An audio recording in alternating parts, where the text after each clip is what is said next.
Bueno, pues bienvenidos todos una vez más a esta sala virtual de la CIG. Bienvenido Gonzalo Velasco, que es nuestro ponente de hoy, y nos va a dar una charla seguro muy interesante sobre un tema que no se ha tratado hasta ahora en la CIG, una región que no se ha tratado hasta ahora en la CIG. Así que, eh, sin mucho más preámbulo, le cedo la palabra a Juanjo, que nos presentará a nuestro ponente de hoy. Muchas gracias, Mariano. Buenas tardes, buenas noches a todos. Pues para mí es un honor poder presentarles a Gonzalo Velasco, que bueno, es conocido de muchos años por la genealogía, pero por la información que les voy a brindar a continuación verán que además es una persona muy interesante y con un amplio conocimiento sobre el tema histórico y genealógico. Gonzalo Velasco Berenguer es natural de Madrid, donde vivió hasta el año 2009, en el año que pasó a Amberes, Bélgica, donde cursó estudios de maestría en traducción especializada. En el año 2010 pasó a la Universidad de Bristol, Reino Unido, donde tras completar un máster en Historia Medieval y Moderna, cursó un doctorado en Historia supervisado por el doctor Fernando Cervantes y el profesor Ronald Hutton, con una tesis sobre el reinado de Felipe II de España en Inglaterra durante su matrimonio con María Tudor entre 1554 y 1558. De esta tesis ha surgido un monográfico publicado por Brill el pasado mes de marzo con el título Habsburg England, Politics and Religion in the Reign of Philip I, 1554-1558. Gonzalo también ha publicado artículos sobre política y religión en el siglo XVI en las revistas de investigación English Historical Review and 16th Century Journal. En la actualidad investiga las distintas categorías socioétnicas del mundo hispano, centrándose en Filipinas, y que proporcionan un verdadero marco global desde el que entender la historia de la monarquía hispánica y de las nociones de raza y nación de la Edad Moderna. Pero en lo que se refiere a su genealogía y a su labor como investigador genealógico, comenzó muy temprano, cuando contaba con unos 12 o 13 años.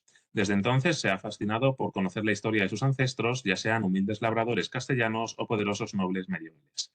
Desde aquellos inicios, Gonzalo ha aprendido mucho, ha ayudado por familiares y compañeros genealogistas, y hoy en día cuenta con un árbol genealógico que comprende unas 5.000 personas hasta el siglo XV que son antepasados suyos de forma directa. Su ascendencia está repartida por casi toda la geografía española, exceptuando algunas provincias, y con un especial núcleo o una especial concentración en las provincias de Madrid, Segovia, Guadalajara, Alicante y Almería. Y amén de esto, Gonzalo tiene ascendencia en las siguientes naciones modernas, a saber, Argelia, Bélgica, Colombia, Filipinas, Francia, Irlanda, Italia, México, Portugal y República Dominicana. Como podemos ver, un amplio abanico de nacionalidades en la sangre que le corre por las venas. Así que sin mucho más, yo le agradezco esta participación, la cual pues le solicité hace ya un tiempo en nombre de la Junta y de la SIG, y creo que es un honor tenerle con nosotros en esta charla. Así que sin más preámbulo, Gonzalo, te cedo el micro y todo tuyo. Muchas gracias, Juanjo, por esa presentación tan generosa. Me vais a disculpar que tengo la luz que parece un halo, pero no la puedo quitar porque si no, no leo mis notas, con lo cual necesito que esté puesta. Muchas gracias a todos por participar y muchas gracias a la SG por haberme invitado. Es un placer. Juanjo ya ha comentado algunas de las cosas algunos de la trayectoria vital que he tenido y cómo empecé con la genealogía con 12 años. Me mandaron una tarea en el colegio, había que hacer el árbol genealógico y así fue como empezó esa pasión. Y me obsesioné un poco. Tuve la suerte de que en aquella época tenía 3 abuelos vivos que, si bien habían, habían callado mientras sus hijos eran pequeños, con su nieto por algún motivo decidieron abrirse y empezaron a contar todo lo que recordaban de sus padres, de la guerra, de todo lo que sabían. Entonces, fui recopilando información, primero de manera algo desordenada, era muy pequeño, muy poco profesional, pero después empecé a diseñar estrategias de investigación, a visitar archivos, a subsanar errores que había cometido en mi aproximación inicial y sobre todos los archivos, que es como todos sabéis, donde se cuece la verdadera genealogía. Eh, Mi investigación actual, como ha dicho Juanjo, está centrada en el estudio de las distintas naciones que habitaron las Filipinas, principalmente Manila, en la Edad Moderna, desde la conquista del archipiélago en 1565, más o menos hasta el fin del comercio del galeón, que volveré ahora en un momento en 1815. Y antes de lanzarme a hablar sobre investigación genealógica en Filipinas, para aquellos que no estén familiarizados con el país, voy a ofrecer un breve bosquejo de la historia de las Filipinas, muy breve, simplemente para que sirva de entrante para algunas personas o para refrescarnos la memoria a otros. El primer contacto entre españoles y el archipiélago tuvo lugar en 1521 durante la expedición de Magallanes Elcano, que resultó en la primera circunnavegación de la historia. De hecho, Magallanes murió en Mactán, en Cebú, en una escaramuza contra las tropas del líder local, Lapu-Lapu. A lo largo del siglo XVI hubo varias expediciones a las islas que seguían el empeño de la corona española por insertarse dentro del marco del rico negocio de especias que existía en el sudeste asiático, en el que los portugueses comenzaban a tener algo de influencia. Y fue durante una de esas navegaciones, concretamente la de Ruy López de Villalobos en 1542, en que las islas fueron bautizadas Islas Filipinas, en honor al entonces príncipe de Asturias, futuro Felipe II. La conquista de las islas, sin embargo, se demoraría hasta el año 1565, cuando una expedición al mando de Miguel López de Legazpi zarpó del puerto de la Navidad, en lo que hoy día es México. Los españoles se establecieron primero en Cebú, desde donde, a través de conquistas violentas o acuerdos con los líderes locales, fueron conquistando otras islas y territorios. En 1570 los españoles conquistaron el enclave musulmán de Mainila, gobernado entonces por el Rajá Solimán, y en 1571, considerando que dicha localidad era mucho más a propósito para los designios que tenían sobre las islas que Cebú, debido sobre todo a la amplia bahía que poseía la ciudad, se fundó la ciudad de Manila como ciudad española y cabecera de las Islas Filipinas. Y muy importante para comprender la permanencia de la presencia española en las islas, además, por supuesto, de la voluntad evangelizadora de la corona que conocemos todos, fue el establecimiento del comercio del Galeón de Manila, que fue la primera empresa comercial que unía a los continentes asiáticos y americano. El comercio de Manila, para quienes no estén familiarizados con él, cada año comerciantes chinos, conocidos como sangleyes, que es un término hokkien, una variante del chino que venía a significar mercader o tratante. Estos mercaderes chinos, los sangleyes, llegaban cada año a la bahía de Manila con sedas y diversas manufacturas. Estas eran adquiridas por los vecinos con derecho a cargar en el galeón, mayoritariamente españoles, y el dicho galeón zarpaba después hacia Acapulco, donde se vendían las mercancías. El galeón regresaba con los beneficios al año siguiente y el ciclo comenzaba de nuevo. Y dicha actividad continuaría otros 2 siglos y medio, hasta 1815, cuando la creciente liberalización de la actividad económica y comercial, y sobre todo las guerras de independencia en la América española, hicieron de los galeones un sistema obsoleto, que por tanto dejó de practicarse. Hasta entonces, sin embargo, fue una de las principales actividades económicas y comerciales de Manila y atraía a numerosos inmigrantes. Las islas eran de por sí ya, me acabo de dar cuenta, disculpad que no he compartido mi ponencia, que voy a hacer ahora mismo.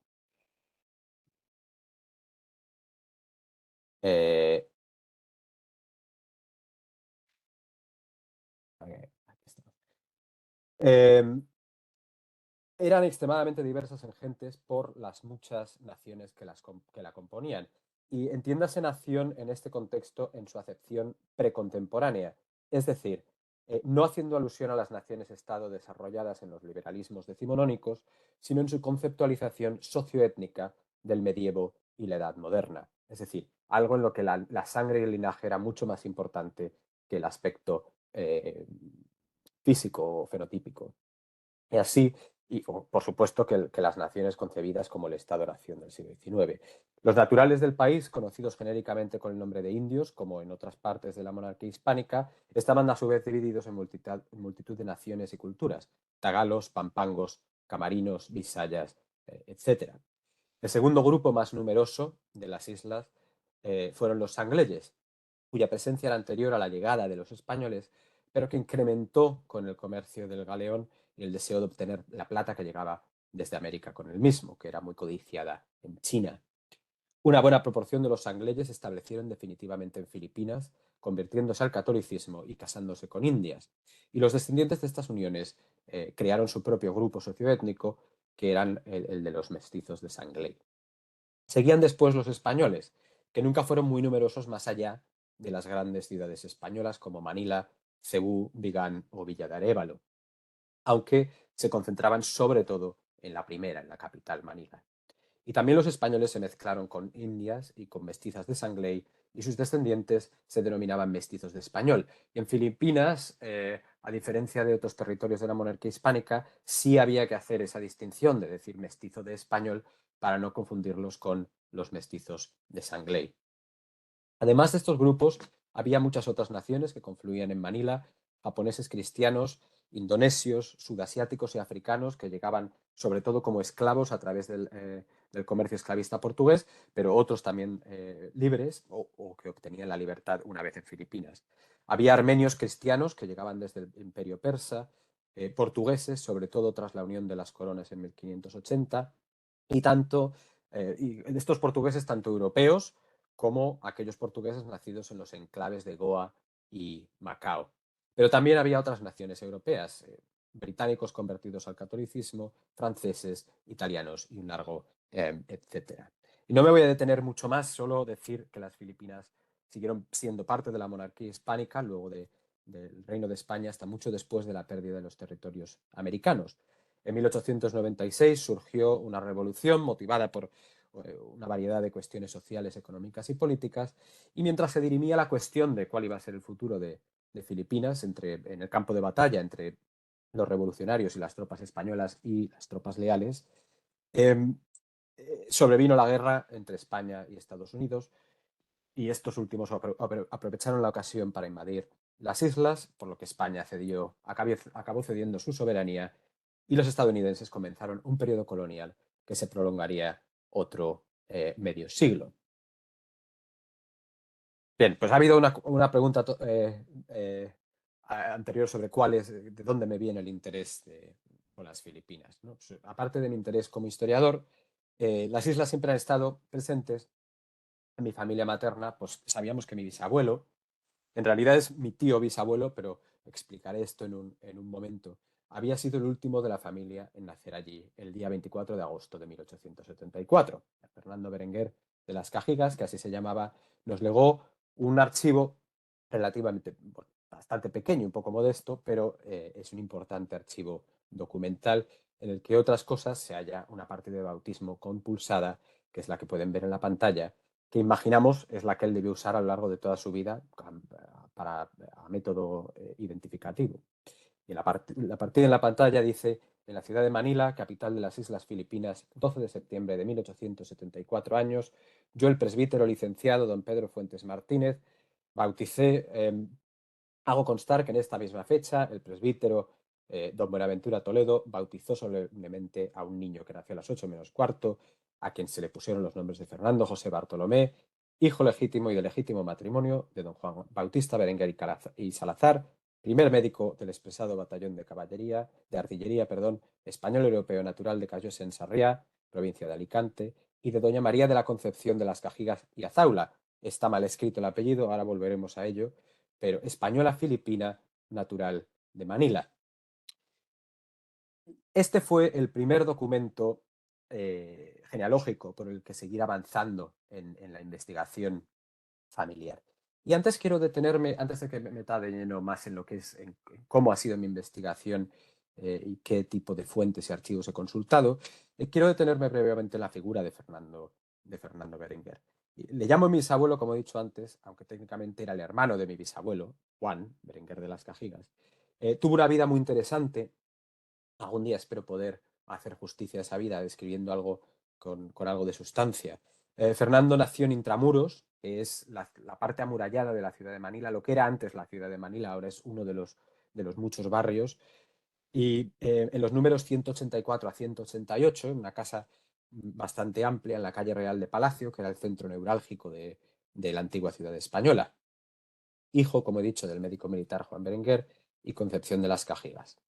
Su padre fue destinado a España en 1875, por lo que Fernando y su familia dejaron la patria que le había visto nacer antes de cumplir un año y nunca más regresó.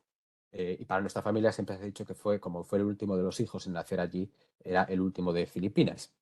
Se licenció en leyes, en periodismo, tuvo después una brillante carrera en la judicatura militar, llegó a ser general auditor de la Armada, magistrado del Tribunal Supremo durante la Segunda República, habiendo sido nombrado para tales puestos en 1932. Estuvo casado con Valentina Hurtado, de la que no tuvo hijos naturales, pero sí prohijaron y criaron como suya a una niña llamada Teresa Peñalba. Y andando el tiempo, esta niña Teresa, a la que trataba, como he dicho, como una hija, se casó con un sobrino de Fernando, Manuel Berenguer Espinar, y andando el tiempo, Manuel y Teresa se convirtieron en mis abuelos. De ahí que me refiero a Fernando como mi bisabuelo, sin serlo técnicamente, porque no lo era genéticamente. En cualquier caso, Fernando se vio envuelto en los avatares de la cruenta Guerra Civil Española. En 1936 formó parte del tribunal que juzgó y condenó a muerte a Joaquín Fanjul, que era quien se había se había sublevado en el cuartel de la Montaña, en Madrid.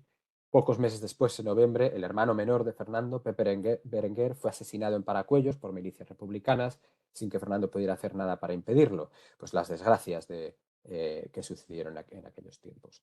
Al concluir la guerra, Fernando se hallaba con el gobierno republicano en Barcelona, se negó a huir a Francia, alegó que confiaba en la justicia española y que como español y como militar acataría lo que ésta dictaminase, fuese la sentencia que fuese, y así fue, pues murió fusilado en Barcelona en mayo de 1939. Sabíamos que Fernando había nacido en Manila, sabíamos también que su madre era de allí, pero no mucho más. Todo esto empecé yo a recabarlo, como he dicho, pues a partir de los 15, 16 años, poco a poco. Y como en la mayoría de las historias familiares, la reconstrucción del árbol genealógico comienza con los papeles que hay por casa, con la historia oral transmitida por nuestros parientes. Son objetos o relatos que nos dejan entrever el mundo que habitaron nuestros antepasados y que en no pocas ocasiones despiertan o conllevan diversas emociones en nosotros. Y uno de los papeles a los que quería hacer alusión como hilo conductor bueno, no conductor, pero lo que nos va a llevar desde este inicio de la búsqueda hasta cómo empezamos desde una receta y cómo acabamos en la conquista de Filipinas. Y uno de dichos papeles, como digo, es esta receta de tinola filipina, escrita de puño y letra de Concha de las Cajigas, la madre de Fernando. La tinola en realidad, básicamente es una sopa de pollo, es muy popular en Filipinas y esta es una versión muy tradicional. Hoy en día se le añaden otros ingredientes, se añade mango, se añade jengibre, pero esta es una sopa de pollo con patatas, básicamente, para que nos entendamos. Como ven ahí, después de limpio el pollo gallina se divide en pedazos, cortándolo por las coyunturas y se le pone un poco de sal. Enseguida en una cacerola se pone a freír manteca y así que esté bien caliente se le echa un poco de ajo, media cebolla y perejil, cuidando de freír todo esto sin que se queme. Así que esto esté bien frito, se echa el pollo dándole unas vueltas a fin de que tome color.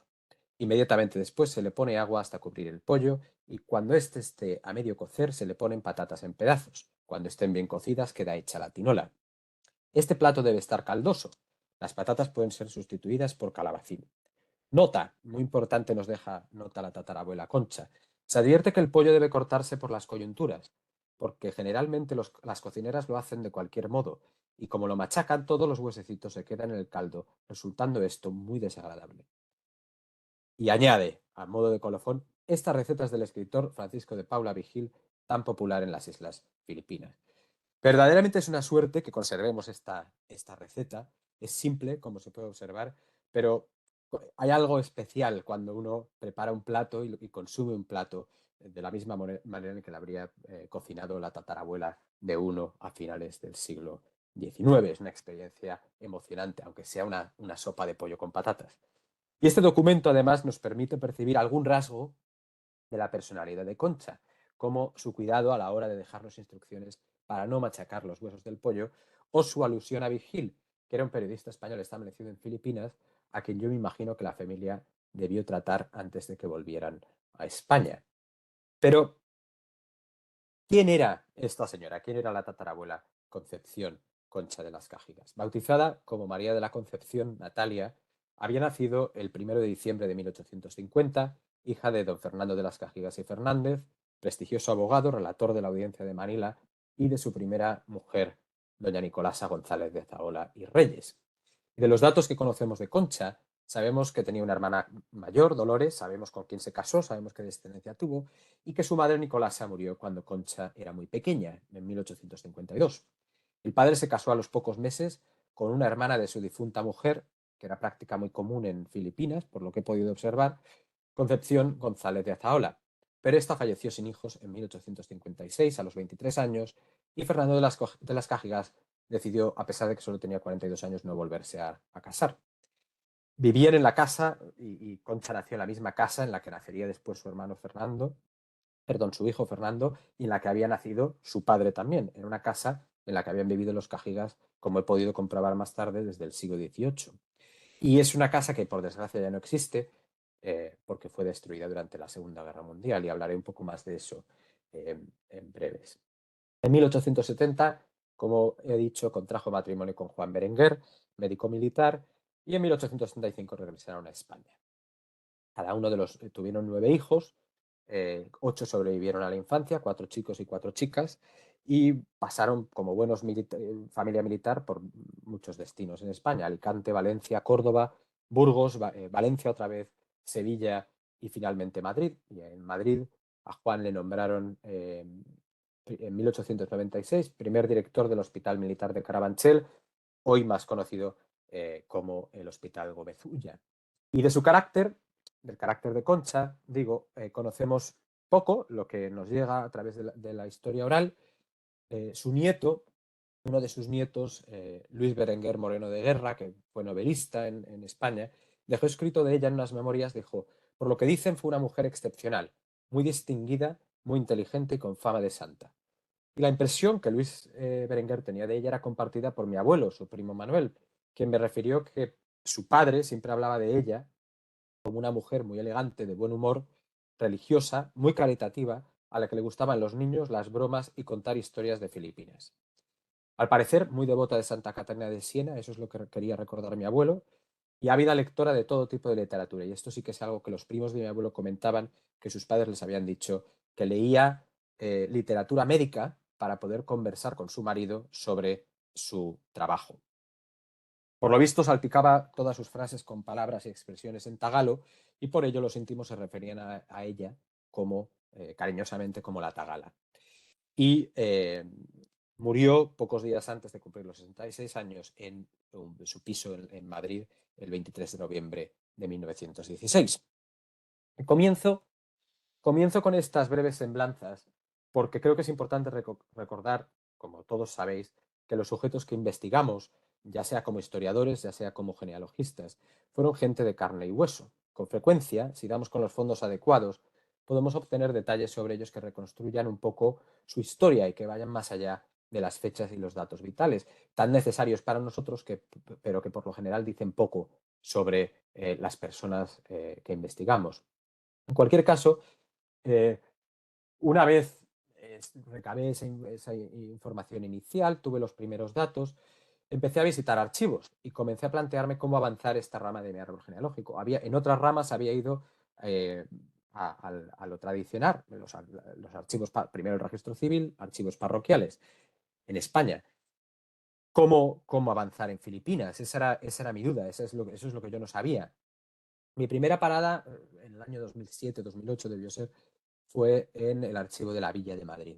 Y allí localicé a la familia Berenguer Cajigas en los padrones, y de estos extraje la fecha de nacimiento de Concepción de las Cajigas. Nacida en Manila, lo ponía claramente, el 1 de diciembre de 1850. Hasta entonces yo no sabía cuándo había nacido, solamente queda de Manila. Era una fecha exacta, por lo tanto me dije, seguir su rastro en archivos civiles, en archivos eclesiásticos, no deberá ser muy difícil. Hoy puedo decir que fui un iluso, pero en aquel momento no lo sabía. Tenía muchas esperanzas de poder reconstruir esta rama que a mí me interesaba tanto. Contacté con el Registro Civil Central de España por si tuvieran algo sobre Concha, sobre su familia. Me contestaron muy tarde, meses después, y un genérico: no se conserva la documentación solicitada. Contacté con el Archivo Arquidiocesano de Manila a través de un correo electrónico que había en la época, ahora es uno distinto, Les conté que mi tatarabuela había sido bautizada, que me imaginaba que al haber nacido en Manila, me imaginaba que mi bisabuela, mi tatarabuela había sido bautizada en la catedral, que me gustaría saber cómo acceder a registros, a partidas sacramentales de la catedral de Manila. Mi intención, solicitar búsquedas por la lejanía, pagar los servicios de investigación, reproducción, que fueran proporcionados por el archivo, por un genealogista, como solemos hacer cuando la lejanía nos pone pegas a la hora de conducir nuestra investigación. A los pocos días llegó la respuesta. No había nada, ningún registro sacramental, todo se había perdido en la Segunda Guerra Mundial. Todos los que estamos en esta reunión sabemos cómo cae cuando nos llega ese mensaje. Todos lo tememos, sobre todo una rama de mediados del siglo XIX, que dices, se ha cargado un árbol, una rama entera del árbol genealógico. Desanimado, pensé que nunca conseguiría reconstruir esa rama de la familia, la dejé aparcada. Pero, como todos sabéis, hay que agotar siempre todas las alternativas y a veces hay que darse un descanso y volver a la carga con más ánimo después.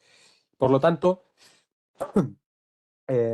como no tenía forma de acceder a archivos filipinos, empecé a buscar páginas en internet, intenté ver si alguien había hecho algún nobiliario, la respuesta es no. Nobiliario o una relación de familias de Filipinas, no hay nada de eso. Y encontré un blog, Remembrance of Things Awry, que llevaba un señor llamado Toto González, creo que está inactivo, o sea, se puede visitar aún, pero creo que no hay actividad.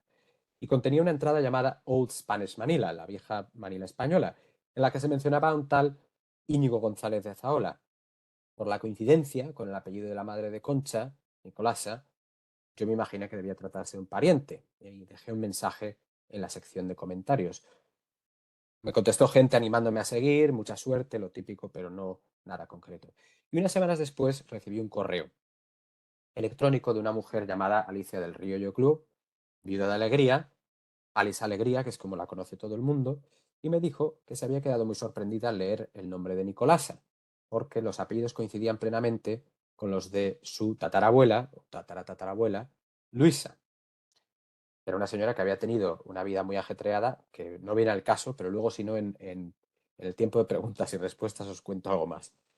Y Alice me envió toda la información que tenía por correo postal desde Manila, como se hacían las cosas antes, y así logré avanzar otra generación más. Porque Nicolasa y Luisa, efectivamente, eran hijas de Íñigo González de Zaola. La miniatura que ven es propiedad nuestra, vino de Filipinas, eso sí lo sabemos. Nosotros creemos que es Íñigo González de Zaola, pero tampoco podemos estar 100% seguros. Pero bueno, es lo que es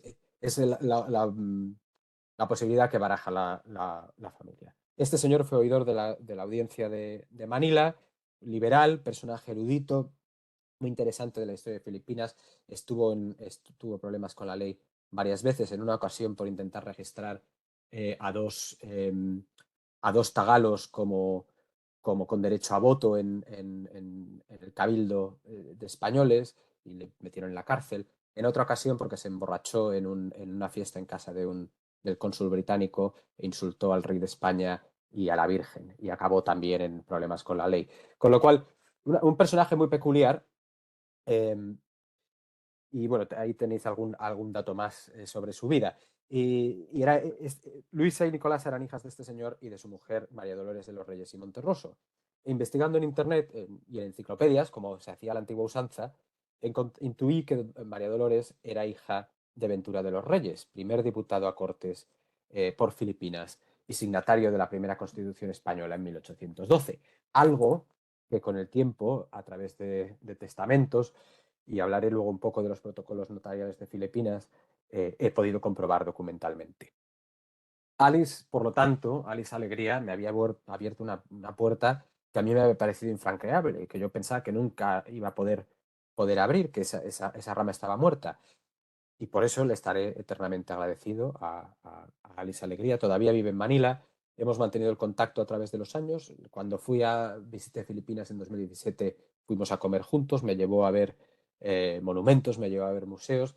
Ahora está mayor, ya no hace uso del correo electrónico, pero mantengo contacto con con sus hijos, con lo cual espero poder verlos a todos cuando vuelva a Manila en junio de este año, el mes que viene. Total, mi investigación se había desbloqueado. ¿Cómo seguir?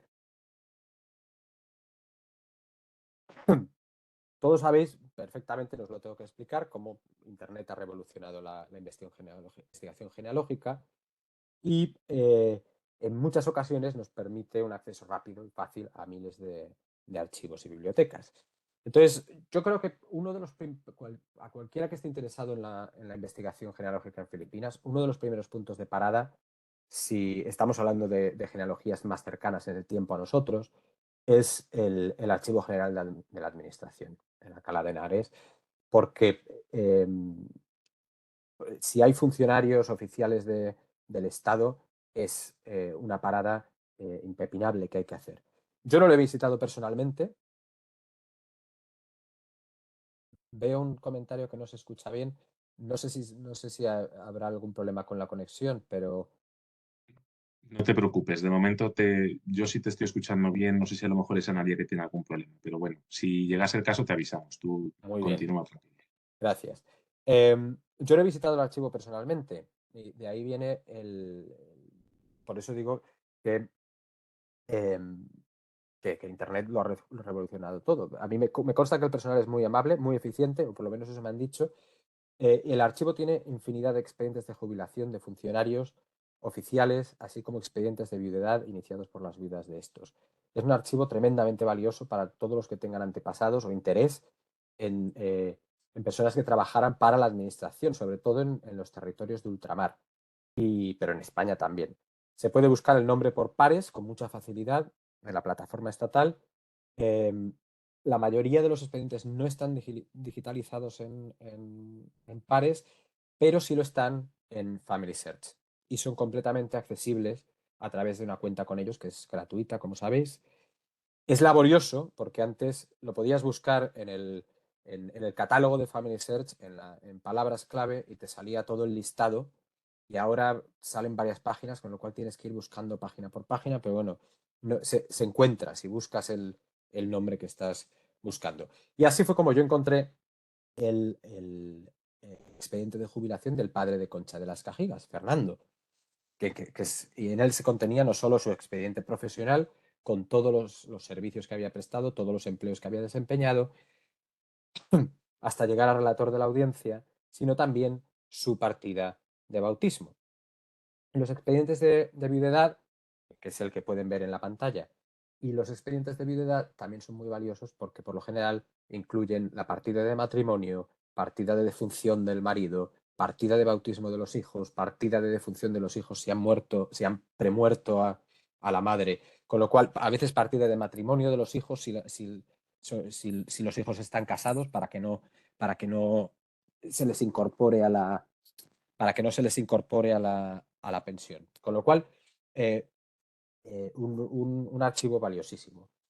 Fuente inagotable también el Archivo General Militar de Segovia, donde encontré, para empezar, la partida matrimonial de Juan Berenguer y Concepción de las Cajigas, que al haberse celebrado en Manila se destruyó en la Segunda Guerra Mundial, y la partida de matrimonio de los padres de Fernando de las Cajigas. Les ven ahí en su partida de bautismo, José Ruperto y Atanasia Fernández López Portillo, y el matrimonio de estos dos señores, José Ruperto y Atanasia, estaba inserto en el expediente matrimonial adjunto a la ficha militar de un cuñado de Fernando de las Cajigas. Con esto, a donde voy, de una manera un poco liosa, es que a veces nos obcecamos en mirar solo la línea ascendente y las líneas colaterales, los hermanos, los cuñados, las hermanas, también nos traen información. Y así es un poco como fui empezando con lo que podía dentro de los archivos españoles. Y voy a hablar un poco de lo que hay en Filipinas, pero sobre todo en Manila, que es lo que yo conozco mejor.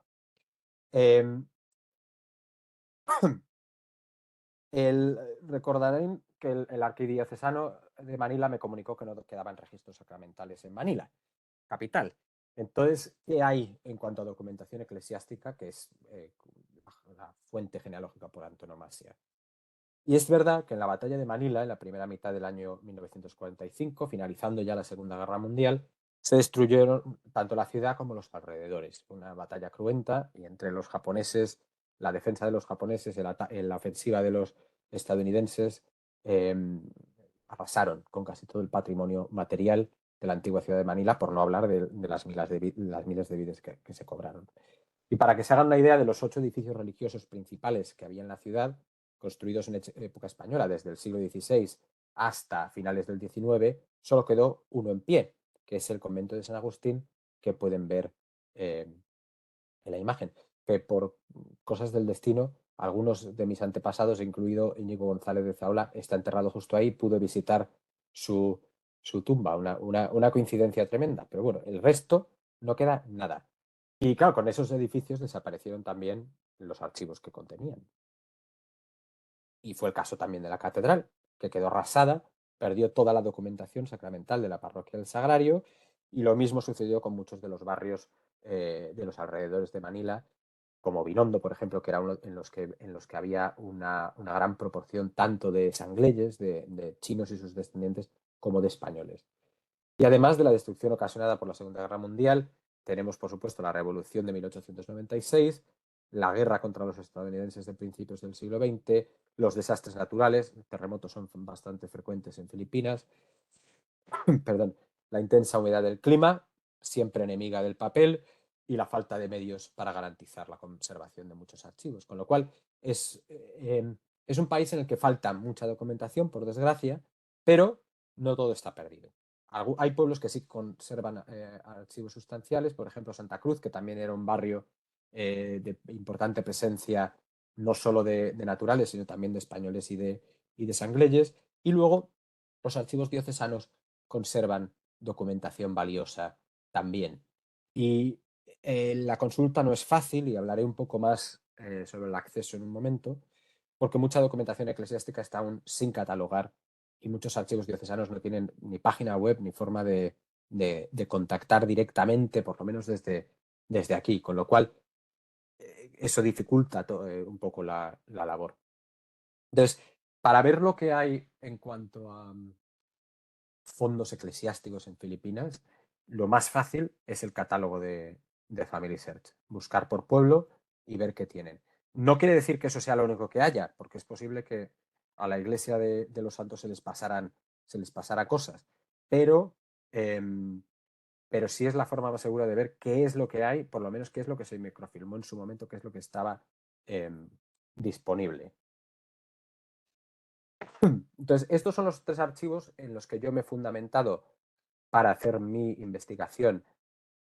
Archivos filipinos, luego volveré a un par más de españoles que nos ayudan una vez hemos llegado más atrás en el tiempo, pero voy a empezar con el arquidiocesano, que no tiene partidas sacramentales en sí, pero sí tiene expedientes matrimoniales, que es algo que no me dijeron cuando les contacté hace 16 años, pero que he descubierto desde entonces.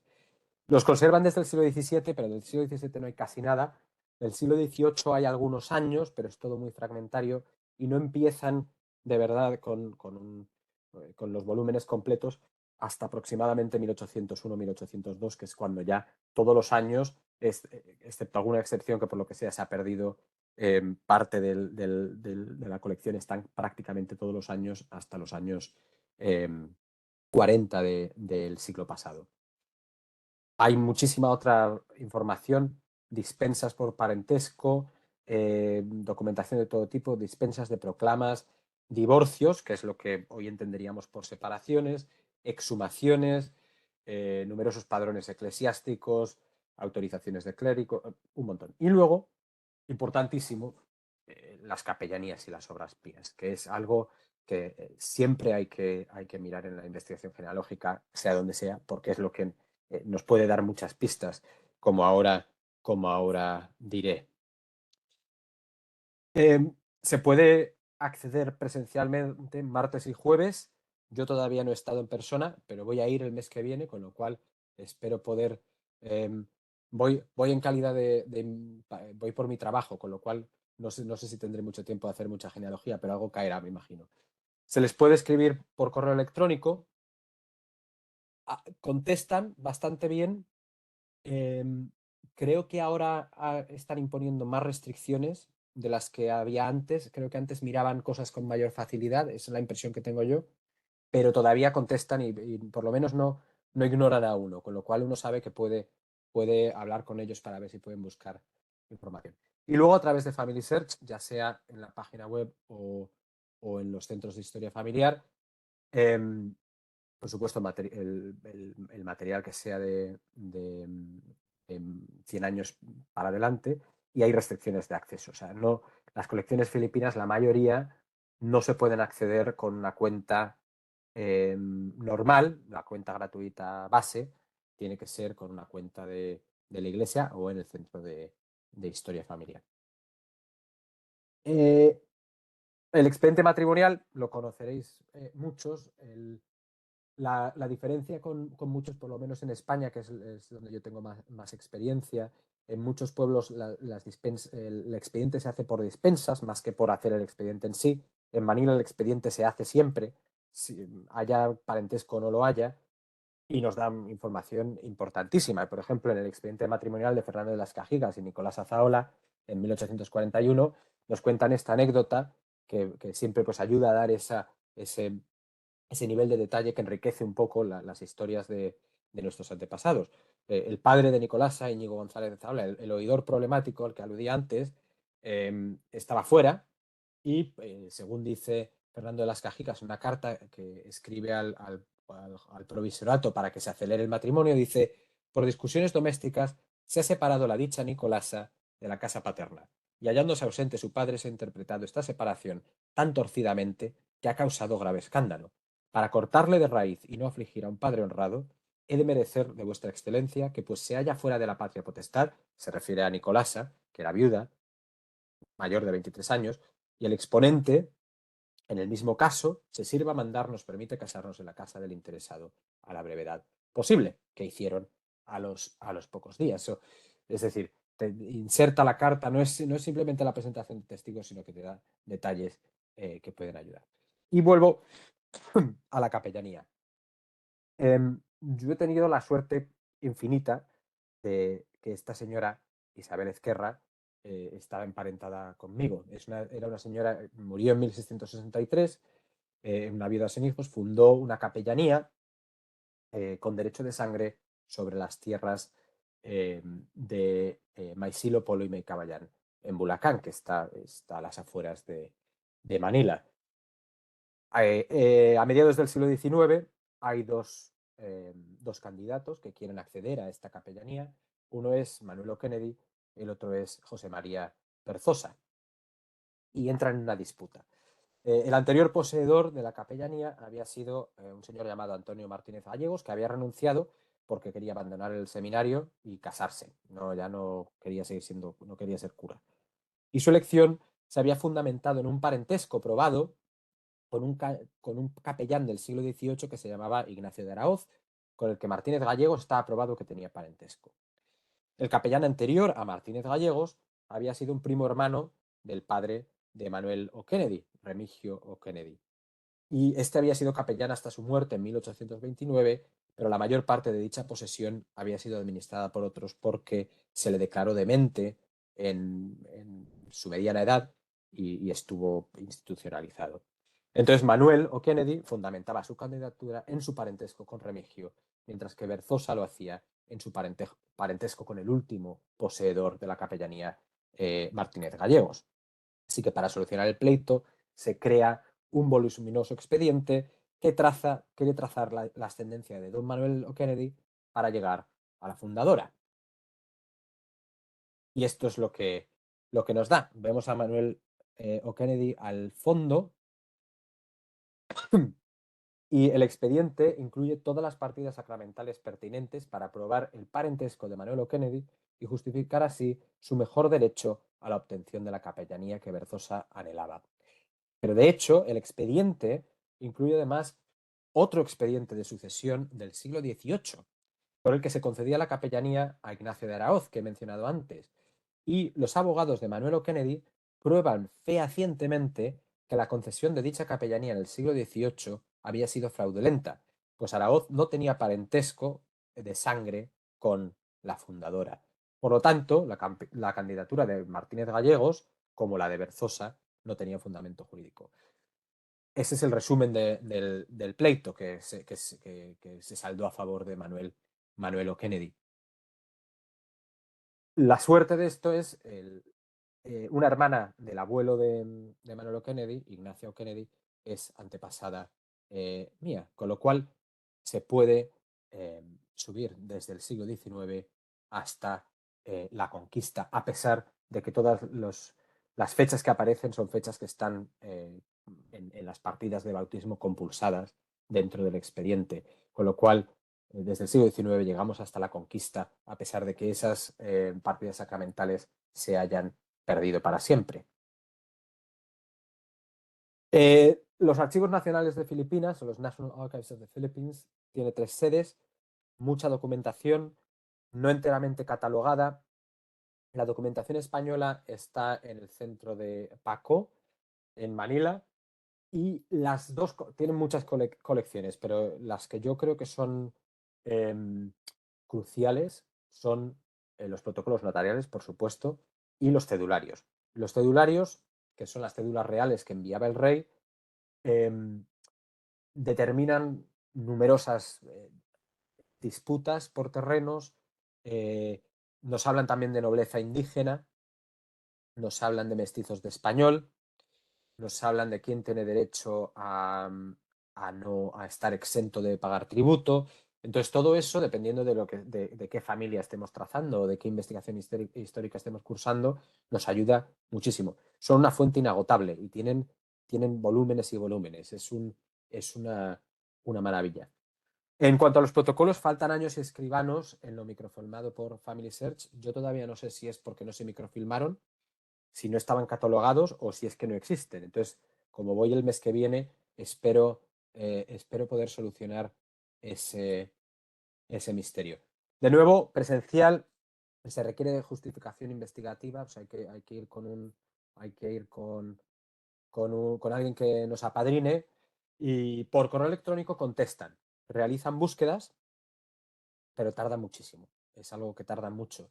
Y al no tener catálogos que uno pueda ver, uno le dice, estoy buscando esto, y lo buscan y te dicen, no hemos encontrado nada, pero nunca te enteras muy bien dónde lo han buscado. Entonces sabes que han buscado, pero no sabes dónde, con lo cual vas un poco a ciegas, o por lo menos hace unos meses. De nuevo, Family Search se puede acceder a muchas de estas opciones. Otra opción es la Biblioteca Tomás y Valiente en el CSIC en Madrid, donde están los microfilmes. El catálogo es imperfecto, vas un poco a oscuras porque no te dice, simplemente te dice protocolos notariales, pero a veces no sabes muy bien ni de qué años, ni bienes de difuntos, ya está, no hay más. Entonces tienes que ir microfilm por microfilm si hay espacio, porque a veces no lo hay, con lo cual arduo, pero bueno, el que algo quiere, como ya sabemos, algo le cuesta.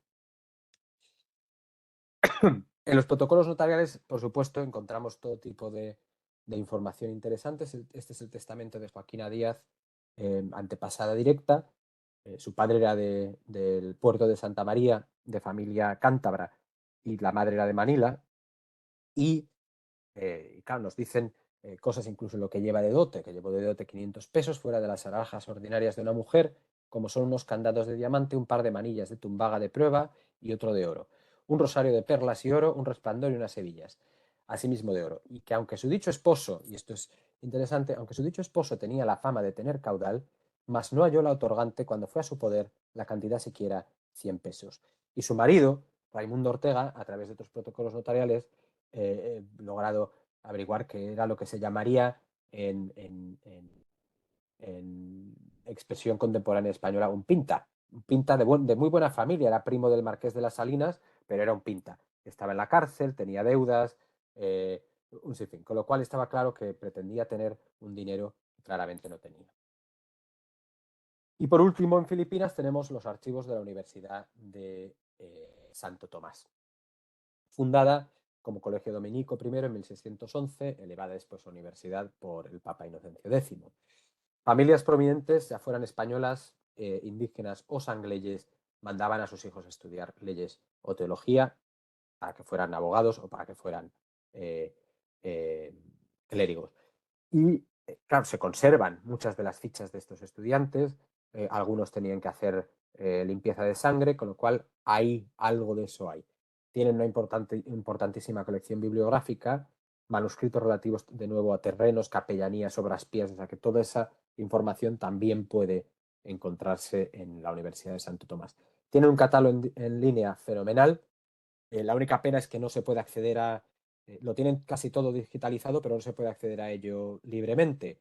Lo que sí hacen es buscar, sí que te buscan... he visto que se me ha olvidado mandar añadir el correo electrónico, pero lo puedo...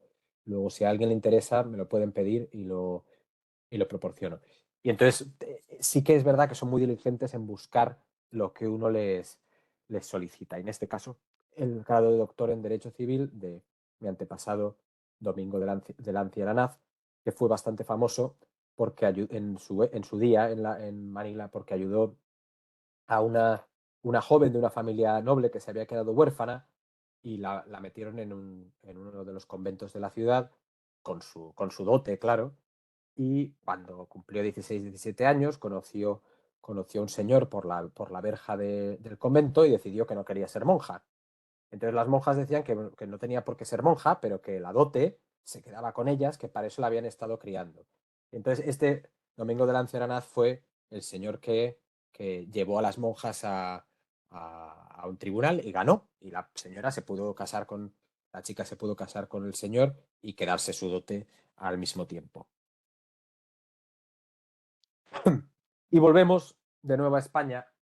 Una vez ya si estamos buscando una genealogía filipina desde desde el siglo XX o desde el siglo XIX, ya hemos hecho todos los pasos anteriores, sobre todo Archivo General de la Administración, ya empezamos a volver a salir de Filipinas e irnos a otros sitios, volver a España quizás, si los antepasados eran españoles, claro.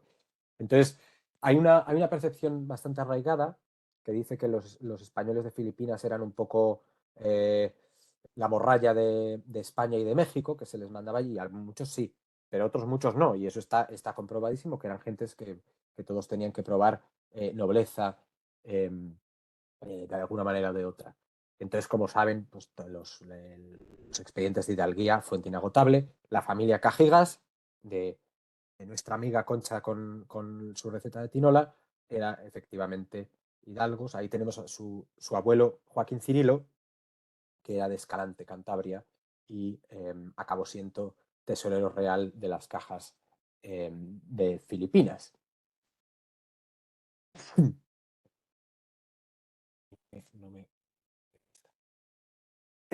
Y el Archivo General de Indias, una vez ya para el siglo XIX y para el siglo XX hay menos de personajes que vivieran en Filipinas. Una vez ya hemos pasado el umbral, principios del siglo XIX, pero sobre todo XVIII y XVII, el Archivo General de Indias es una fuente estupenda, sobre todo porque para el siglo XVIII menos, pero para el XVII la gran mayoría de documentación relativa a Filipinas está ya digitalizada y de libre acceso. Expedientes de pensión, licencias de pasajero, retornos, material poco explorado que a mí me ha servido mucho son las listas de comerciantes, que suelen estar insertos en expedientes del comercio. Viene toda la matrícula de todos aquellos comerciantes que tenían derecho a boleta, es decir, que podían cargar mercancías en el galeón. Y lo bueno es que muchas veces al investigar genealogías filipinas damos con el nombre del padre, pero no con el de la madre.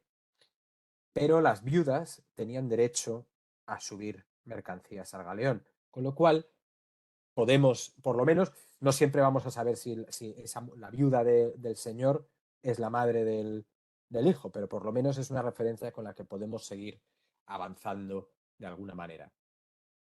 Por supuesto, relaciones de méritos y servicios y concesión de encomiendas, que es de lo más importante para seguir, sobre todo, las genealogías más antiguas de Filipinas.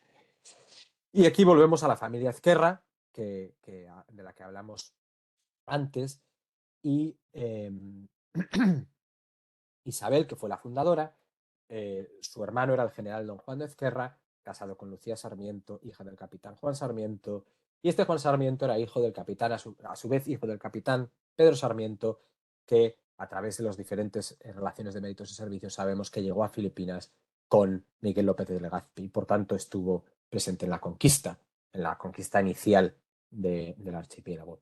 Pero no solo eso, estuvo también en la primera expedición diplomática a China con el Agustino Fray Martín de Rada en 1575. Hay muchísimas relaciones de este evento, un evento interesantísimo, con lo cual eso pues es una suerte tremenda poder subir, como decía en el título de la ponencia, desde la Tinola hasta la conquista. Y a través de estos documentos se puede hacer, si tenemos ahí a un Juan Nicolás Ezquerra, nacido en el siglo XVII, podemos avanzar en las distintas líneas solamente a través de las relaciones de méritos y servicios y las concesiones de encomiendas para poder armar el árbol. Y entre los antepasados están, bueno, los Juan de Ezquerra son todos generales, uno detrás de otro. Pedro Sarmiento, que ya le he mencionado, Melchor Dávalos fue el primer oidor de la ciudad de Manila, y Cristóbal Tellez de Almazán fue también oidor. Había sido oidor en Soria, en España, Jaén, y luego lo fue en Manila. Y dio la casualidad que era el oidor decano cuando murió uno de los gobernadores, por lo tanto llegó a ser también presidente de la audiencia y gobernador interino de las Filipinas. Llegamos al final. Hay otros archivos importantísimos que no he mencionado porque no los he consultado todavía, que son los de las órdenes religiosas. Muchas de la mayoría de las órdenes, cuando la revolución, la guerra entre los revolucionarios filipinos y España, y luego con la salida de España de Filipinas, se trajeron buena parte de los archivos y están en España. Son riquísimos, yo todavía no he tenido la suerte de meterme en ellos, pero es algo que tengo pendiente, pero por eso no los he incluido, pero creo que es importante mencionarlos. Y si alguien está interesado en direcciones, las puedo pasar después. Hemos hecho, como he dicho, un recorrido de la Tinola de la Abuela Concha a la conquista de las Filipinas en 1565.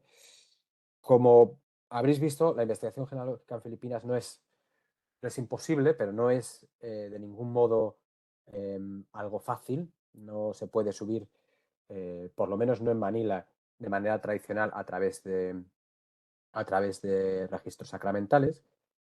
Por supuesto, la destrucción de documentos, la lejanía geográfica y el difícil acceso al material, ya sea yendo a los archivos o a través de Family Search por las restricciones que hay. Es decir, que hay que armarse de paciencia, pero bueno, como en todo proyecto genealógico, y como en todo proyecto genealógico, conviene hablar pues, con expertos, el personal de archivo, parientes, genealogistas, historiadores, y no agotar nunca, porque si Alice Alegría nunca me hubiera respondido, yo no sé cómo habría podido romper la barrera que tenía. Con lo cual, es algo que siempre hay que intentar por todos los medios. Y luego asumir que hay líneas en las que no podemos avanzar, que no podemos confirmar. Yo tengo algunas de Filipinas que se han quedado en interrogación, y otras que no sabemos prácticamente nada.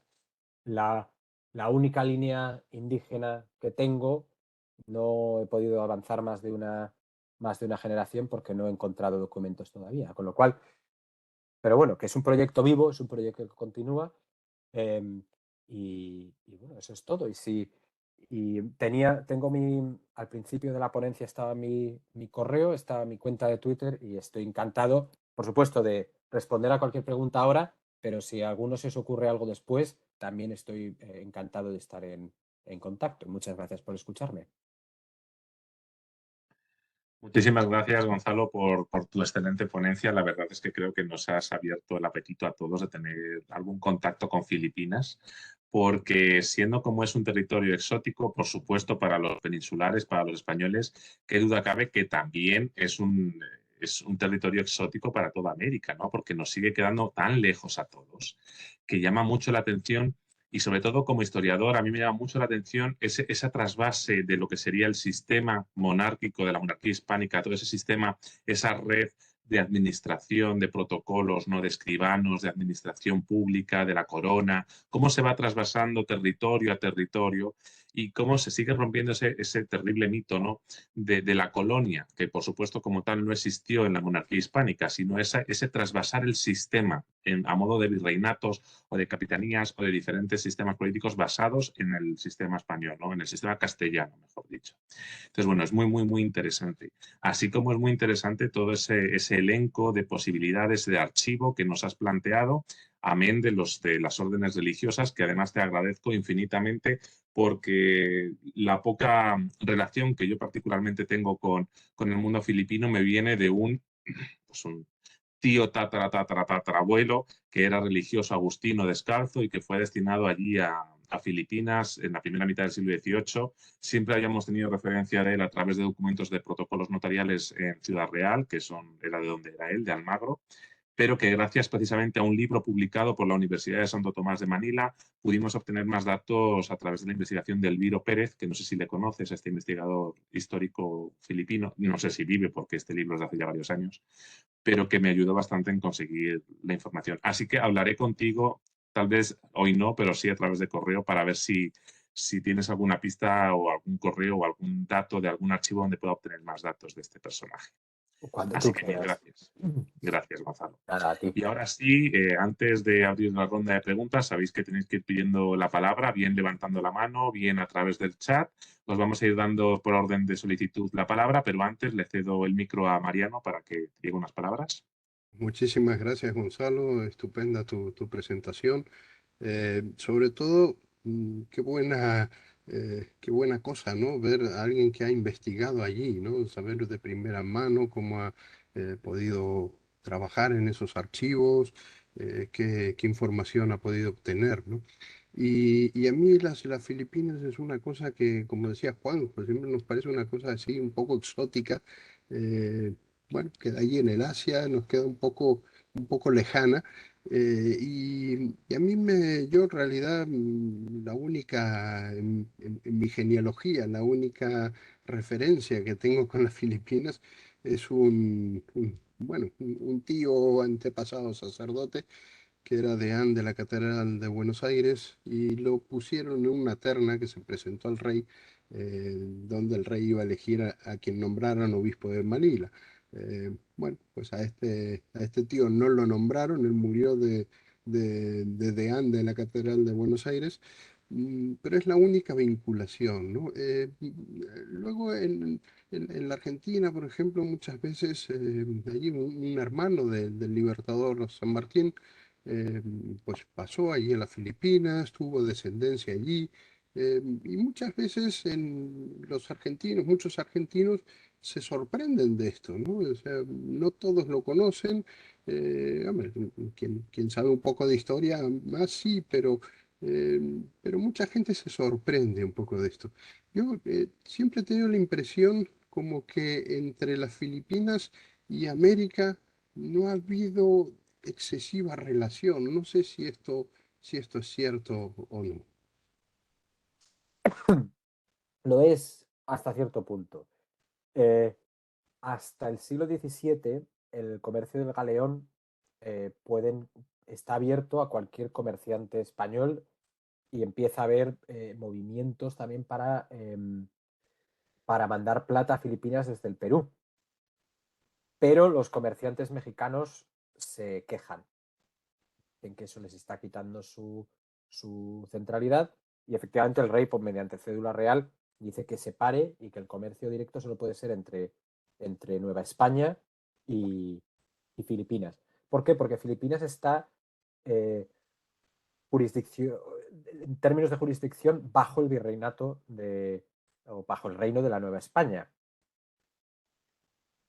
En la práctica, Filipinas es una entidad completamente no, pero prácticamente independiente, porque tardan tanto en llegar las órdenes y tardan tanto en devolver las resoluciones que cuando llegan es obsoleto, con lo cual ellos hacen y deshacen un poco a su antojo. Entonces, hasta principios del siglo XVII hay mucho influjo de diversas partes de América hacia Filipinas porque quieren ir a enriquecerse al comercio del galeón, pero a partir del dictamen del rey ahora no recuerdo en qué año es, pero a partir de ese dictamen es ya solo con México. Entonces, la mayoría de los españoles que había en Manila eran españoles novohispanos, no peninsulares, sobre todo porque eran los que más cerca estaban. No era, no era siempre hasta el siglo XVIII no era siempre un destino muy codiciado. Muchas veces se veía como una plataforma para ascender, sobre todo porque las posibilidades eran que si te mandaban a Filipinas, te quedabas en Filipinas.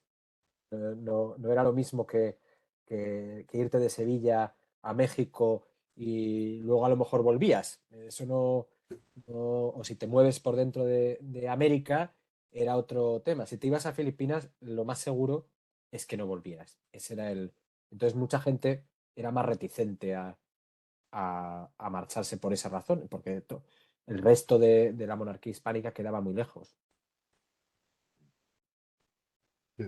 Estupendo, pues muchas gracias, Gonzalo. Nada, nada.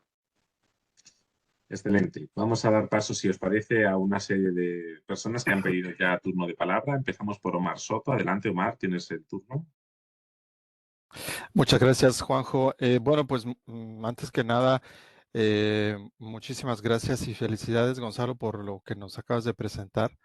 Realmente una presentación muy rica en cuanto a información y herramientas que de las cuales podemos echar mano. Yo particularmente no tengo una relación genealógica de sangre con Filipinas. Sin embargo, he estado últimamente trabajando algunos personajes que tienen relación con Filipinas. De hecho, la semana pasada, sí, perdón, di una pequeña ponencia con nuestros compañeros de Canarias, donde hablaba de la familia Rosell de Lugo, y un miembro de esta familia salió de la Ciudad de México hacia Filipinas a llevar el Real Socorro al Real Campo de Manila. Y bueno, al parecer murió ahí, entonces trataré de buscar descendencia. Y luego hay otro personaje que traté igual hace algunos años en unas jornadas en México, es de nombre Manuel de Arce y Chacón, que era, digamos, entre comillas, oficialmente el tercer conde del Valle de Oploca, que al parecer en la historiografía se pierde en el mar o muere en Filipinas sin más. Y con lo que nos acabas de aportar, pues efectivamente me abre de nuevo la beta para ir a buscar informaciones.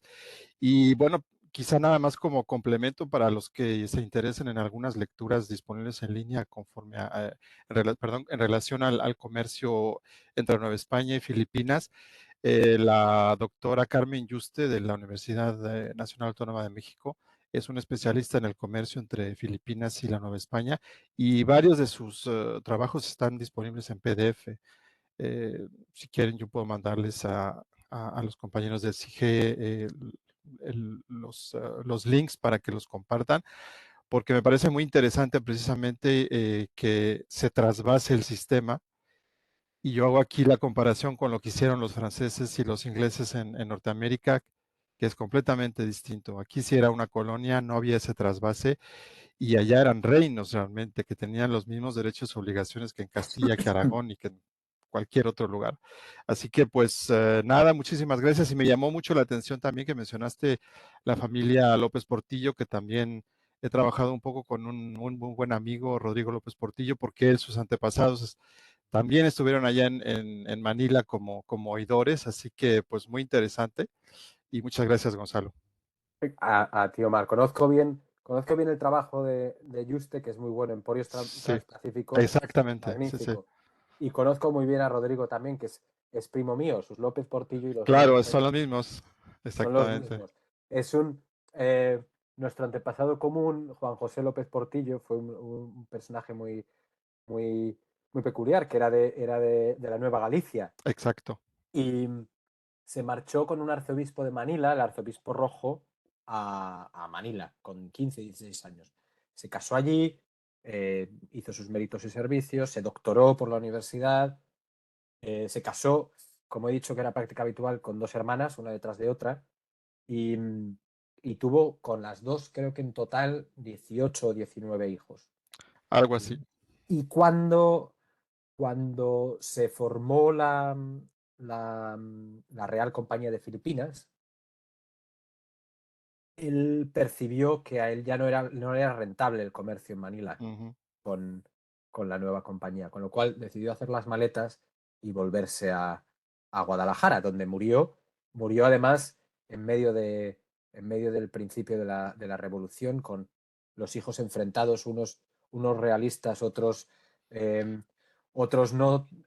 Un poco me imagino que lo hacían para caer de pie pasara lo que pasara, Sí, ¿no? Y, exacto.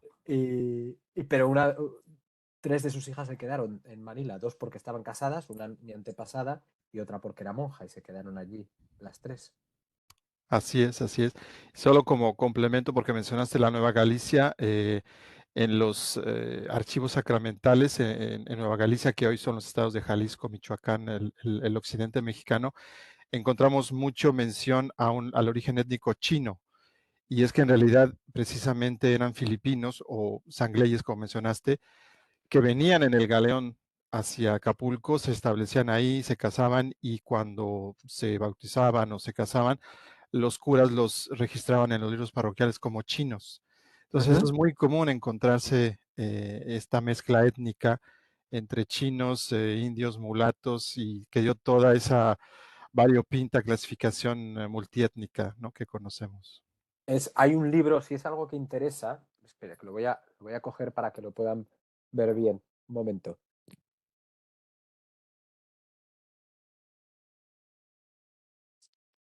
Es de Tatiana Seijas y se llama Asian Slaves in Colonial Mexico. Para los que lean en inglés, no sé si lo ven con la luz. Ahí sí se ve. Ahí. ¿Lo ven? Sí, Y esclavos asiáticos en la colonia. habla de toda la cuestión de los chinos. Los chinos no eran solo chinos de la China, sino era cualquiera que viniera con el galeón, cualquiera que llegara de Asia era llamado chino. Y se plantea una cuestión muy, muy interesante, porque muchos llegan como esclavos a la Nueva España, a la Nueva Galicia. Entonces, cuando están en esos territorios, ellos dicen que no, que ellos son indios de Filipinas, y que al ser indios de Filipinas, por ley, no pueden ser esclavos. Con lo cual, inician todo el pleito con testigos para probar que son súbditos del rey, son vasallos del rey, como naturales de Filipinas, y que por lo tanto no pueden ser esclavos. Es un libro magnífico. Gracias por la referencia, ya la tomé. Y yo Muchas quería gracias. hacer un pequeño inciso, una pregunta, porque el que no sabe tiene que preguntar. Dale. El galeón de Manila entonces llegaba a Acapulco, como dice Omar, no a Sevilla ni a Cádiz. Acapulco. Interesante. Muchas gracias. Bien, a continuación tiene la palabra Verónica Castro. Adelante, Verónica. Gracias, Juanjo. Gonzalo, felicitaciones. Me encantó la idea de que tenemos 1000 aristas. Si se nos cierra una, siempre vamos a tener la posibilidad de seguir investigando por otras. Y en realidad, desde tan pequeño que comenzaste a investigar, tuviste, y va encima tu formación de tus estudios, te ayudó mucho más y realmente encontraste muchísima información. Eso es muy sorprendente y es muy gratificante, porque esa misma sensación la tenemos cada uno de nosotros cuando obtenemos algún dato trascendente. Oye, y una cosa de curiosidad, cuando empezaste con las primeras de Apo, como que pasó un abanico, un árbol, una gráfica familiar. ¿Era del tema? Sí, la puedo. La podríamos ver Sí, de sí, pura sí. curiosidad. No sé por qué se me pasó ponerla al principio. Era un poco Sí, a para. mí también me gustaría verlo. Ay.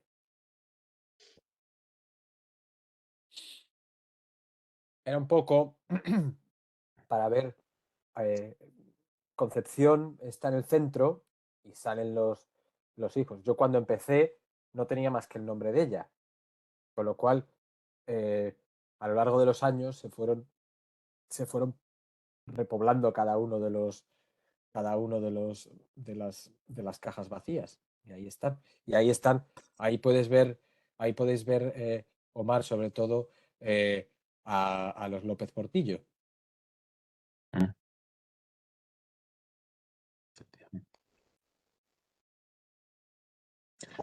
Muchas gracias, Gonzalo, por volver a presentarlo, porque sí, se ve muy, muy, muy bien todas esas genealogías, sobre todo la parte femenina, ¿no? Que son los que se quedan bueno, también la parte masculina. Es que hay varias ramas. Está la que te va de Nueva España, ¿no? Por Jerez de la Frontera, y tienes también por la zona de Burgos y de Bilbao, pero bueno, vemos que la línea masculina, la agnaticia y la cognaticia la tienes en Manila enclavadita. O sea que Sí, muy interesante, muy sí, sí. interesante.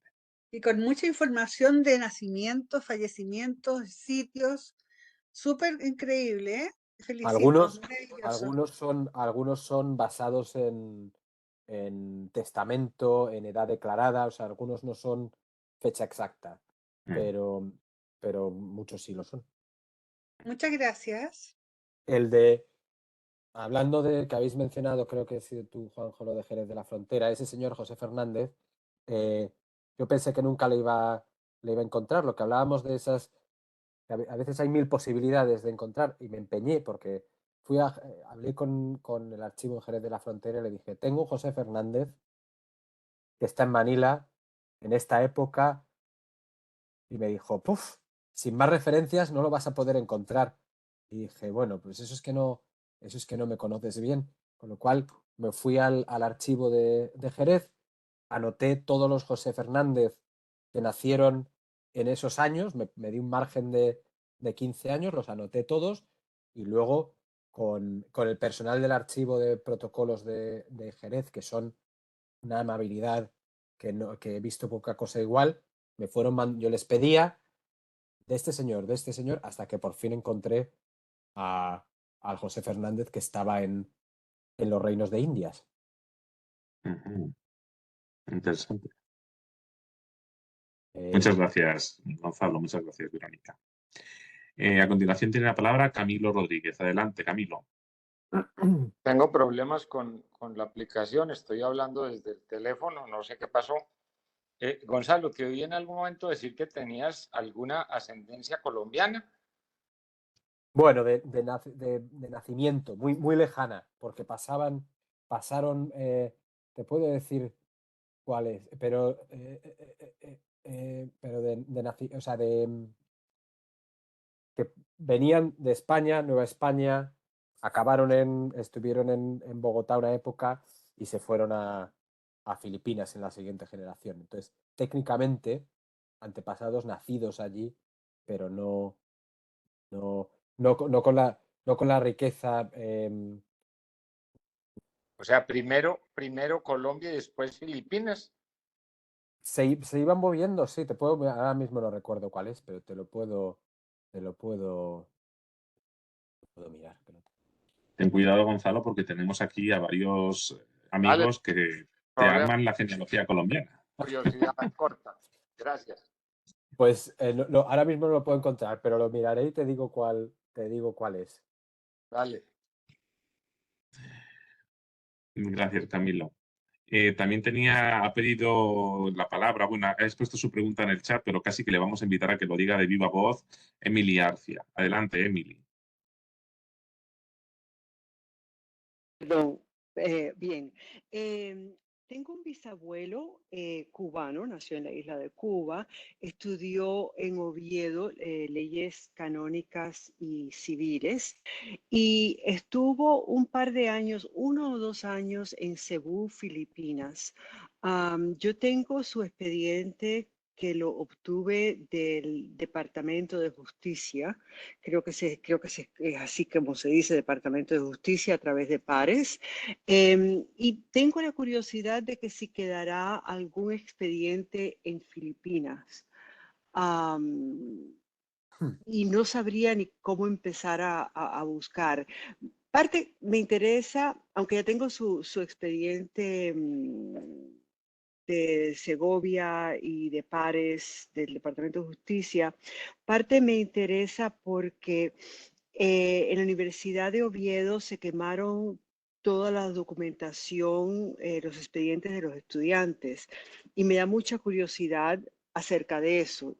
Creo que la Universidad de La Habana mantiene una copia, pero obtener algo de la Universidad de La Habana es como tratar de conseguir algo de Venus o Martes, es muy difícil. Entonces, se me ocurre de que sí habrá algo en Cebú, Filipinas. No sabrías. ¿De qué años estamos hablando?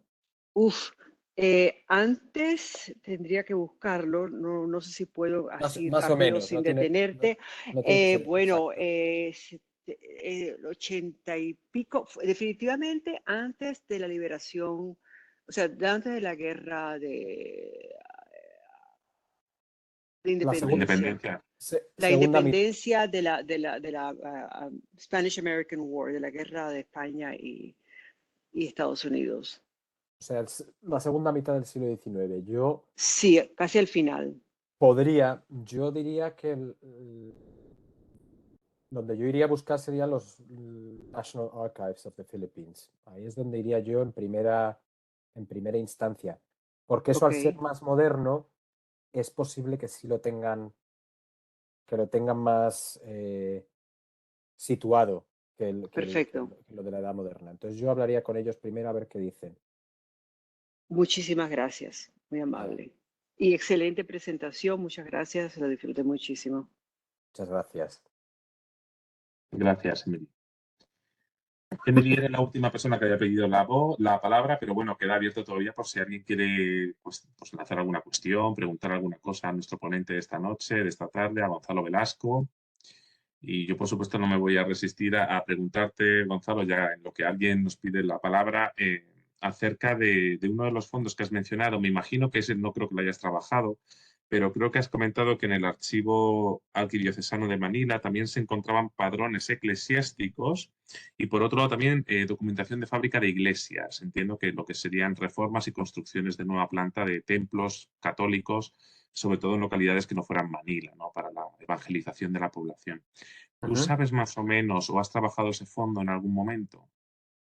Entiendo que no, porque el arquidiocesano lo he visto sobre todo a través de Family Search, cuando alguien me ha ayudado, o en centros de historia familiar, con lo cual voy a piñón fijo, cojo la información que puedo.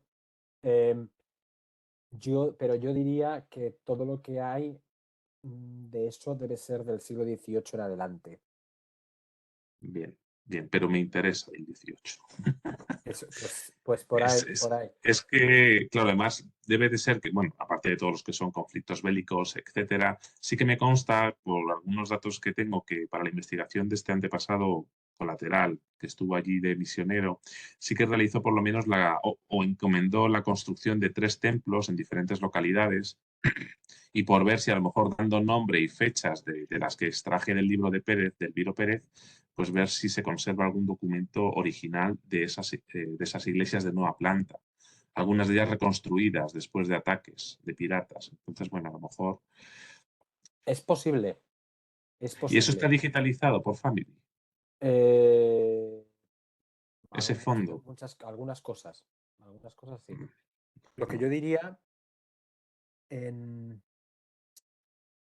es que tienen en los archivos nacionales tienen una sección que se llama Erecciones de Pueblos, que es un poco misteriosa, no se sabe muy bien qué hay, pero que es sobre fundaciones de pueblos. Y sé que tienen de principios del 19, no sé si tendrán antes de eso.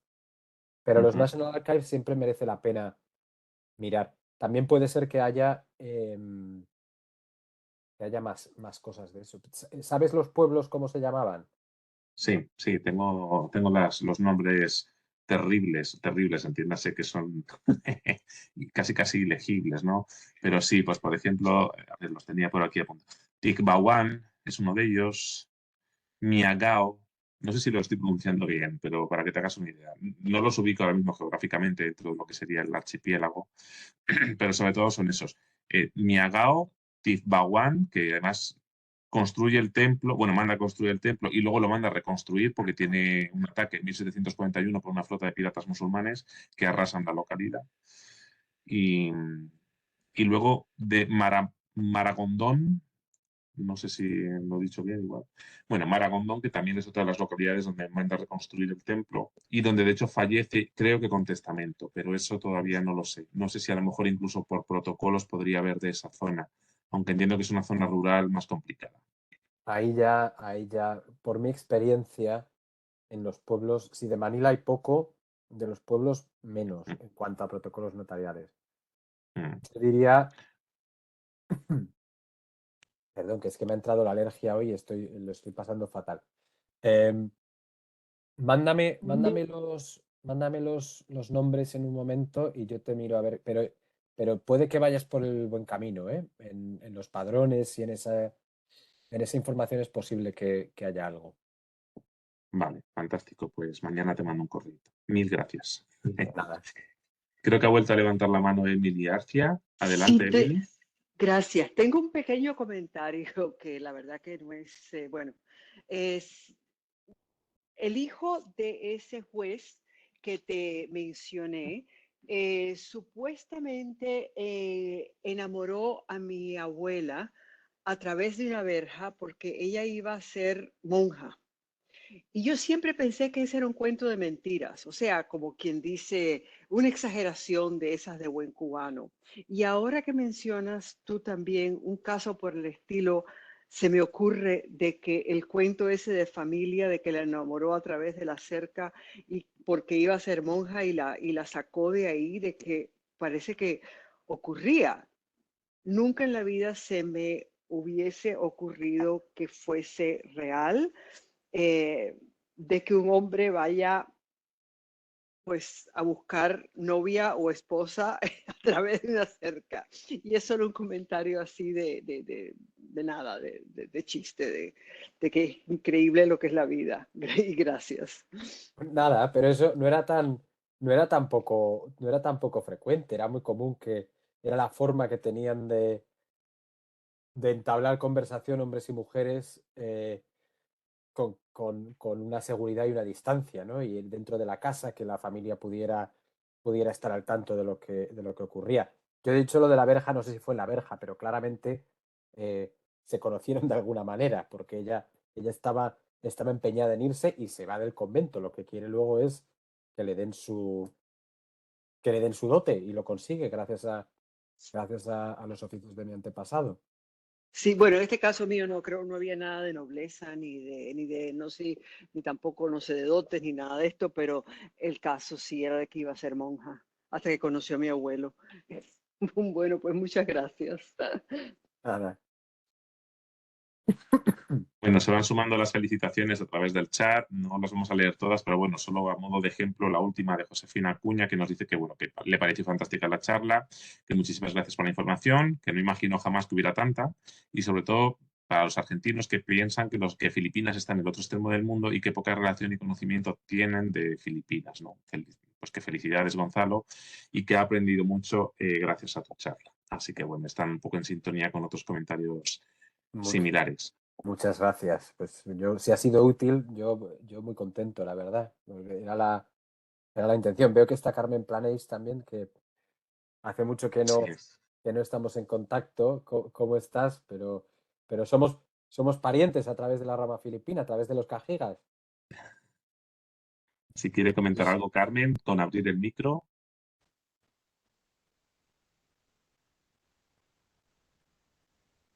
Sí, me oiréis bien. ¿Me Ahora oís? perfecto. Sí, bueno, pues buenas noches. Sí, Gonzalo me abrió porque nunca pensé que podría encontrar la parte filipina de mi familia. Sabía que mi abuela había nacido en Filipinas, en Manila. Bueno, ella nació en Cotabato, en una isla, y después, pero su madre era filipina y a través de su madre, o sea, de mi bisabuela, tenía relación por mi tatarabuela y tras tatarabuela con Gonzalo. Y fue el que en un árbol familiar encontró el contacto y me abrió ese mundo que nunca hubiera imaginado que se podía encontrar. Mm. Pero bueno, soy deudora en todo porque no he podido tener más información que la que él me pasó. O sea que soy deudora de él. Lo hice con mucho gusto. Y curiosidades de la vida, justo Carmen y su familia también están en el mismo pueblo de Alicante del que venía el marido de mi tatarabuela, de Callosa de Ensarría, que es una coincidencia tremenda. El general Berenguer, sí. Sí, Sí, es una coincidencia porque mi familia llegó aquí, no son de aquí, son mis ascendientes, no son de aquí, pero bueno, bien por motivos de trabajo de mi abuelo, que era veterinario, pues vinieron aquí y aquí nos hemos criado. Pero sí, el mundo es un pañuelo pequeño de mujer, dice mi padre. Pero es maravilloso, ¿no?, ver ejemplos cómo se consiguen enlazar y entramar redes, en este caso familiares y también amistad, supongo, Sí, entre personas que comparten antepasados del otro lado del mundo, porque sí. esto es el otro lado del mundo, hay que decirlo. Bueno, entiéndanme los compañeros y los amigos que nos escuchan desde América, pero para un español, Filipinas es las antípodas Las prácticamente, ¿no? antípodas, sí. Entonces, es maravilloso ver, ¿no?, pues cómo esta filiación entre Gonzalo y Carmen pues viene de esa antepasada de Manila. O sea, es una Porque maravilla. además yo estaba equivocada en el nombre de mi bisabuela, yo la llamaba Rosalía y él me decía Vicenta, y es que era Vicenta Rosalía. Pero fue él el que me buscó y eso demuestra pues la capacidad de generosidad que tiene, que le Mm. agradezco muchísimo. gracias. Yo Cuando lo digo hablabas de encantado. trasvase de información, pues es cierto. O sea, que él ha sido muy generoso. Muchísimas gracias, Gonzalo. Primo Gonzalo. Sí, sí, y a ver si hablamos pronto. Ojalá. Enhorabuena. Gracias. Excelente. Creo que también ha levantado la mano Mariano. Adelante, Mariano. Y antes ha dicho Gonzalo, de las cajigas, creo que ha dicho que eran de Escalante, ¿no?, de Cantabria. También ahí en ese árbol aparecía cereceda, luego había estos sasaola, vascos. mm, Bueno, yo en mi experiencia en el Río de la Plata siempre hay mucha gente de la montaña, sobre todo la parte más oriental de la montaña, mucho vasco que va allí. Bueno, pues muchas veces van con empleo del rey, pero aprovechan también para hacer comercio a gran escala. Al final están siempre como en unos grupos de influencia donde bueno, pues el comercio se une a la influencia política, ¿no? Eh, Quería saber si también ocurre esto allí en Filipinas. Sí, claro, claro. Hay mucho gente de las montañas, gente del País Vasco, hay mucha, pero también hay muchos andaluces, muchísima gente que viene sobre todo a través de Cádiz, realmente.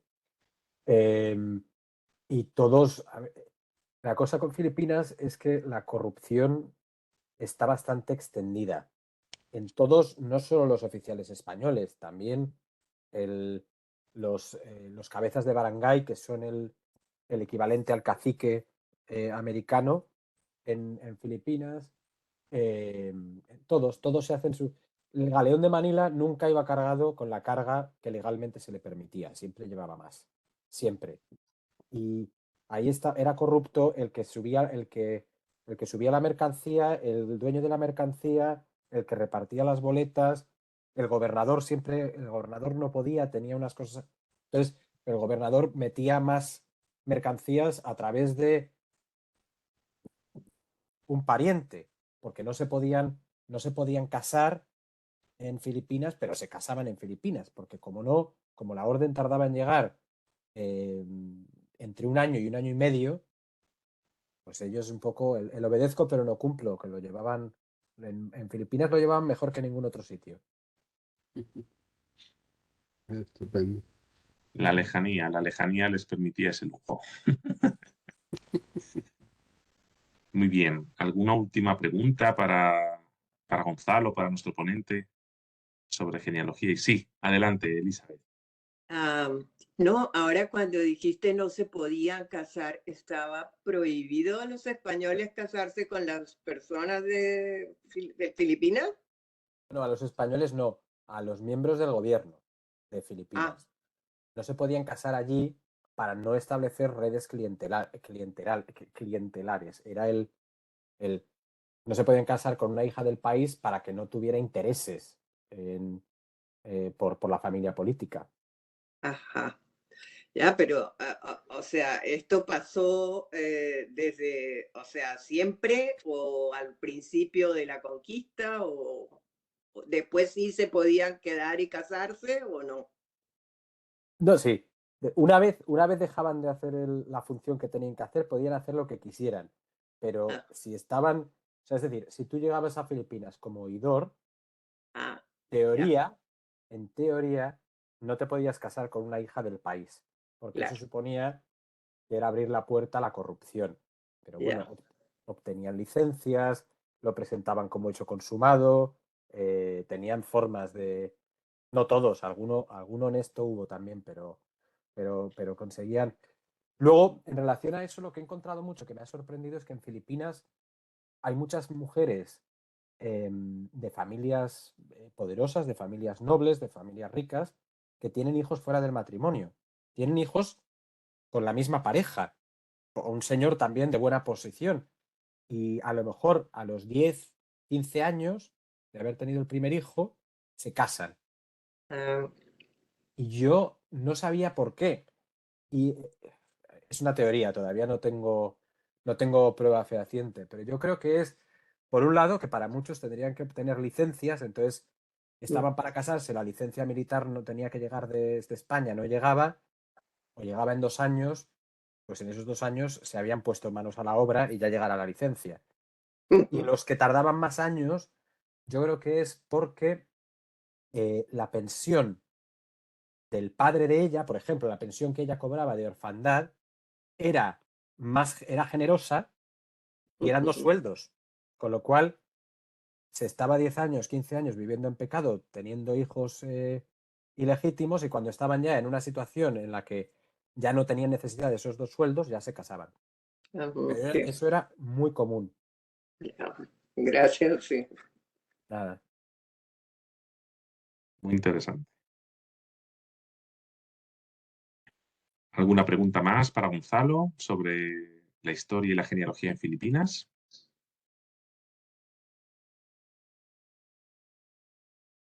Bueno, esto es llover sobre mojado, pero yo tengo que volver a agradecerte la charla porque ha sido arrojar luz, por fin, a ese territorio oscuro que nos quedaba dentro de lo que aborda nuestra asociación, la SIGE, que aunque es iberoamericana, incluye todos los territorios que fueran de la monarquía hispánica y aunque América es nuestro foco de interés principal, junto con la península, Filipinas siempre estaba en nuestra mente y pensamos en ti directamente para proponerte, porque sabíamos que podías dar una charla muy, muy interesante sobre el asunto. Así que gracias y salvo que haya alguna otra última pregunta de última hora. Sí.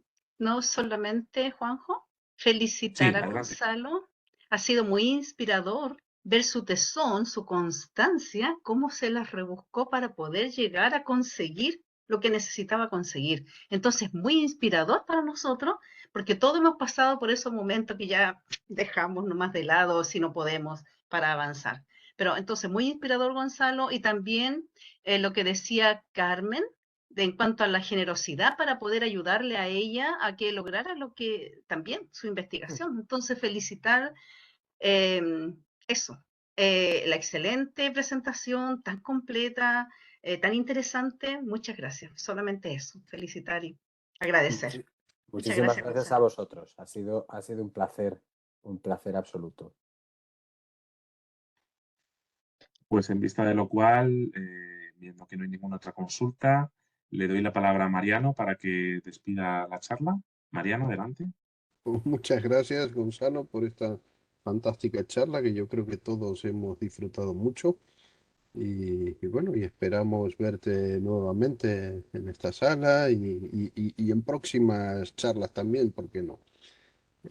Bueno, con esto acaba nuestra programación de charlas de este mes, pero en junio tenemos buenas cosas. Tendremos el día 15 de junio a Rafael Maldonado de Guevara, que nos va a hablar sobre el derecho prolífico en la Corona de Castilla, siglos XVI a XIX, de los antecedentes medievales a los privilegios de los 12 vástagos y 6 hijos varones.